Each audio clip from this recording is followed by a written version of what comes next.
Colleges and universities have both immediate and long-lasting effects on communities in the indelible impression left by outreach and cross-relationships with cities, towns, counties, and regions. The University at Buffalo and its School of Architecture and Planning is a good example. The school has worked with the City of Buffalo in designing an award-winning master plan, hosted an exhibit at the Albright Knox Art Gallery, and sent students to work with Habitat for Humanity on building houses, with much of the modeling and pre-planning done in the school's workrooms. Behind me, you'll notice a covering over the window. The Professor McKay had a shadowing project last semester, and where the students designed various kinds of ways to cut down on direct sunlight, but yet still allow the light to come in. Because when I teach my main classes in the fall are right in this area. You know, the students get sleepy and fall asleep on me, and it's difficult. So I don't think you'll find this kind of infrastructure in many other programs in the country, and certainly we're one of the few that really emphasize the hands-on and the kind of mechanical aspect of making objects. So there is a kind of intellectual learning that goes on in the classroom by reading books and so on, and then we pair that with the mechanical work that goes on in our discipline all the time, and this kind of a balancing act between the intellectual work and the mechanical work is what we're after.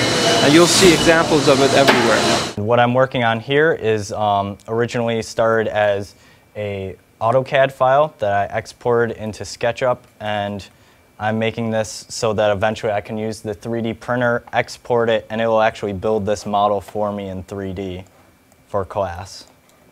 The three-dimensional form of a building. If you think about Frank Gehry's work, if you think about the work of a number of other architects these days, they're making buildings which are much more complex three-dimensionally. So these tools are actually new tools which are digitally powered, which really help to make the designs realizable, so students can understand their projects. The machine has two beds. One bed is normally filled with powder, and the powder is at the very top. The gantry comes across and pulls powder across to this bed. As this bed goes up, this bed goes down and fills. And then regular HP print heads is what makes the binder squirt out in color, and it lays 31 thousandths of an inch footprint in the powder. When you're all done with the build, this bed would be full of powder, and then you start excavating your model and you pull something like this out. Look at pieces. These would normally just break right off, but we harden it with a cyanoacrylic, and that firms it up. This is an example of a model that's made on the laser cutting machine. The students made all of this, and you can see here that there are very fine details on here which show the connections of this as a timber structure, but it also has metal connections here. And you can see as you look at this, you know, that it's very, very finely made. It would be very difficult to make something like this by hand to such a degree of accuracy here. So that's how the laser cutter helps us to really visualize the models of projects that people are designing. When we took the ceiling down, we discovered that there was this very beautiful vaulted space here. And so then the students worked with the university facilities and with a group of the faculty, and they designed and made this whole space together.